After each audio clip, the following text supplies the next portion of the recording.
Salut à tous, j'espère que vous allez bien. Toute nouvelle vidéo, review du Masters 1000 de Rome. Et vraiment très très beau tournoi avec des Français qui ont réalisé des belles victoires. Les deux meilleurs joueurs du monde qui se sont affrontés en finale.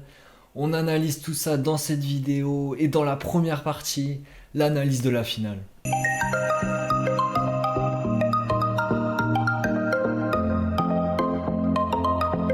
Allez, c'est parti pour l'analyse de cette finale. Et on commence par les face-à-face entre Sinner et Alcaraz, donc une superbe affiche sur le papier.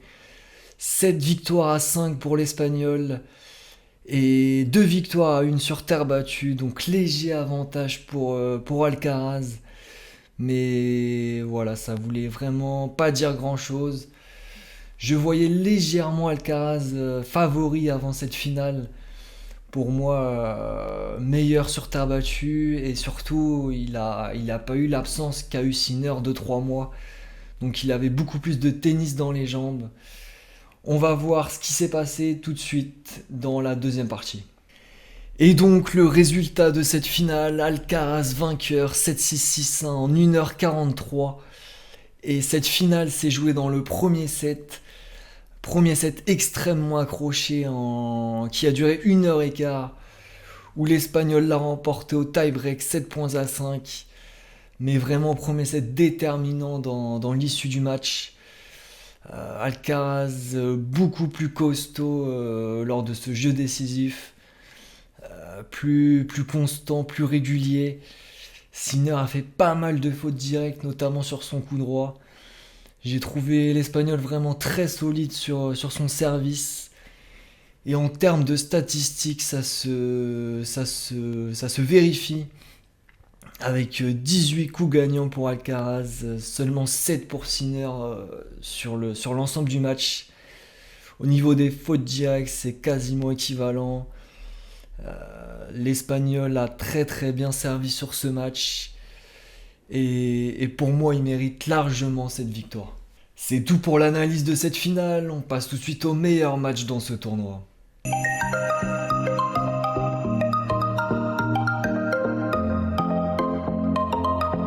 Allez, c'est parti pour les meilleurs matchs. Et le premier que j'ai sélectionné, c'est le quart de finale entre Musetti et Zverev. Donc, qui s'est joué en soirée. Victoire de l'Italien en 2h14. Et un très très très beau combat.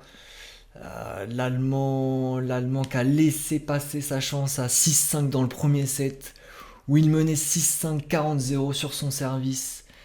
Et il s'est fait rejoindre par l'Italien, il a complètement craqué ensuite au tie-break. Il a essayé de reprendre le dessus dans le deuxième set, mais l'Italien vraiment très très solide, de plus en plus dangereux sur cette surface. Il faudra vraiment le surveiller à Roland-Garros. Mais en tout cas, très très beau match, très très beau quart de finale. Deuxième meilleur match, c'est le huitième de finale entre Zverev encore une fois et contre Arthur Fils. Donc l'Allemand l'emporte 7-6-6-1, c'était juste avant son quart de finale face à Musetti. Très très solide l'Allemand sur ce match, notamment dans le tie-break du premier set. Il a mené 4-1 je crois dans le premier set, il s'est fait rejoindre, il a tenu bon. Il a vraiment été très très solide.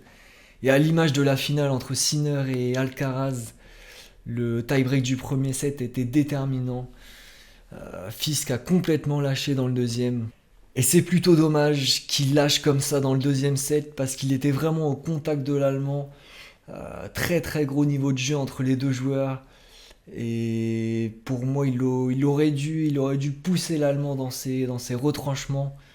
Malheureusement, il a lâché dans ce deuxième set. En termes de statistiques, énormément de fautes directes pour Fils. Mais ça, je pense que c'était plus au deuxième set. Troisième et dernier meilleur match, c'est le troisième tour entre Fils et Tsitsipas. Donc Fils juste avant son match contre Zverev. Donc il gagne en 3-7, 2-6, 6-4, 6-2. Donc il passe complètement à travers son premier set. Et il se réveille dans le deuxième. Donc je sais pas trop comment, ça peut arriver d'avoir un petit passage à vide dans le premier comme ça. Et voilà, il a suffi d'un fait de match, Tsitsipas qui le vise au filet. Apparemment ça a dû énerver un petit peu le français. Il s'est réveillé dans ce deuxième set et il a déroulé dans le troisième. C'est tout pour les meilleurs matchs, on passe tout de suite au top et au flop dans ce tournoi.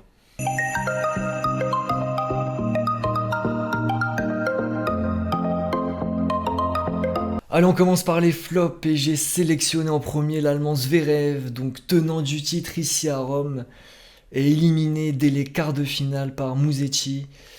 Donc, encore une fois, il fait pas un si mauvais tournoi que ça en termes de qualité de jeu, mais il a un problème, il n'arrive pas à terminer ses matchs. Là, le match contre Musetti, il doit gagner le premier set, et pour moi, il doit gagner le match. C'est un peu à l'image de ce qu'il avait fait contre Fils à Miami. Il a vraiment du mal à terminer ses matchs. Il a des sautes de concentration dans ses matchs, c'est assez bizarre. Parce qu'au tour d'avant, il fait un très très bon match contre Arthur Fils. Et là, il perd en 2-7 contre Musetti, donc c'est étonnant et plutôt assez inquiétant avant Roland Garros. Le deuxième flop pour moi dans ce tournoi, c'est le Danois Holger Rune, donc vainqueur à Barcelone il y a quelques semaines, en ATP 500 sur terre battue, où il avait éliminé Carlos Alcaraz en finale. Et sur ce tournoi, il va perdre très très tôt contre Moutet, 7-5, 5-7, 7-6. Et donc énorme désillusion pour lui sur cette surface, sur terre battue. Et ça prouve encore une fois son irrégularité. Et ça, voilà, c'est inquiétant aussi avant Roland Garros. Je sais pas trop où le situer et faudra voir son tableau et comment il va réagir sur ce tournoi de Roland Garros. Troisième flop, c'est le russe Roublev, donc il perd d'entrée 7-5, 4-6, 6-3. Et c'est la descente aux enfers continue pour le russe. Vraiment qu'il il n'y arrive pas du tout. Éliminé aussi très tôt à Madrid, au premier tour je crois aussi. Et là, il tombe contre un joueur dangereux, hein, Marozan, très très bon sur terre battue. Mais pour moi, il doit gagner, il doit passer des tours. C'est un vainqueur de Masters 1000. Ça a été un très bon joueur sur terre battue. Et là, il n'y arrive plus du tout. Et je donne vraiment pas cher de sa peau pour Roland Garros. Allez, quatrième et dernier flop, c'est l'Espagnol Davidovich Fokina. Donc très très beau niveau de jeu à Monte Carlo où il fait demi. Ensuite, il enchaîne plutôt pas mal à Barcelone et à Madrid. À Madrid, il fait un très bon match contre Zverev. Et là, il perd dès le premier tour 6-0, 6-2 contre De Jong. Donc j'étais énormément surpris par cette contre-performance.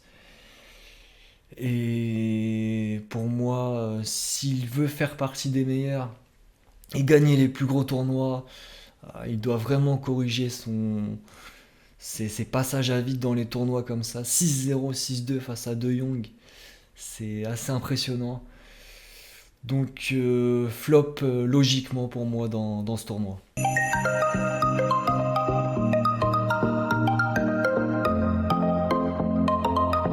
Allez, on passe au flop et le premier évidemment c'est le vainqueur Carlos Alcaraz. Donc excellent tournoi pour Alcaraz. De belles victoires face à Kachanov 6-3, 3-6, 7-5. Face à Draper 6-4, 6-4. Très gros match face aux Britanniques. Parce que le Britannique vraiment très très fort en ce moment. Il lui met 4 et 4. 6-3, 7-6 contre Musetti en demi. Très solide aussi, même si l'Italien n'a pas fait un très très gros match. Et en finale, très très belle finale, ultra solide. Et ça promet vraiment pour Roland Garros. Deuxième top, c'est l'Italien Sinner, donc après 3 mois d'absence, qui fait finale, donc c'est quand même assez fort. J'avais pronostiqué vainqueur du tournoi.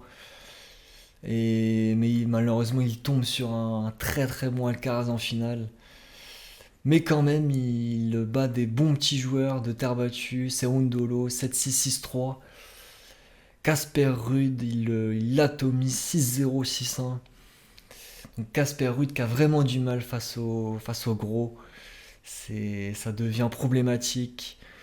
Ensuite, il gagne en 3-7, 1-6, 6-0, 6-3 face à Tommy Paul, l'américain. Donc, dans l'ensemble, très très beau tournoi pour l'italien. Et c'est une très belle préparation également pour Roland Garros. Troisième top, c'est l'italien Musetti, évidemment demi-finaliste, qui confirme sa très bonne saison sur terre battue. Donc dans ce tournoi, il va faire des belles victoires face à Medvedev, c'est assez logique, surtout face à Zverev. Très belle victoire face à Zverev, match référence dans ce tournoi pour moi. Malheureusement, il va manquer de solidité face à Alcaraz. Un peu trop de fautes directes pour prétendre à la victoire. Mais il va être à surveiller sur Roland Garros, ça c'est certain. Quatrième top, c'est l'américain Tommy Paul, donc demi-finaliste l'an passé, et il refait demi-finale, donc il ne va pas perdre de points. Donc c'est une sacrée performance quand même, parce que c'est pas sa surface à terre battue. Il va faire des bonnes petites victoires face à Machak en 3-7, face à Dominor, l'Australien très solide en ce moment, 7-5, 6-3. Face à Urkash, 7-6, 6-3. Et il va poser problème à Sinner pendant un set avant de s'écrouler, logiquement face à l'Italien. Mais très beau tournoi pour l'Américain, même si je pense qu'à Roland Garros, en 5-7, ce sera plus difficile. Et je termine quand même par le dernier top, Arthur Fils, qui malgré sa défaite face à Zverev, je trouve qu'il fait un bon tournoi. Il gagne contre Griekspoor ultra facilement, 6-2, 6-2. Ensuite, il fait une belle victoire quand même face à Tsitsipas, une référence sur terre battue. Et je pense que s'il gagne le premier contre Alexander Zverev, c'est complètement un autre match. Et pour moi, c'est vraiment très très encourageant pour Roland Garros. Allez, on approche de la fin de cette vidéo, donc très très beau Masters 1000 de Rome, on espère avoir la même chose à Roland Garros, avec côté français, Moutet, Fils, ou même Alexandre Muller, très très bon sur la surface. Et évidemment les deux extraterrestres, Alcaraz, Sinner, qui vont se tirer la bourre, et on espère les retrouver en finale. Sur ce, prenez soin de vous, ciao ciao.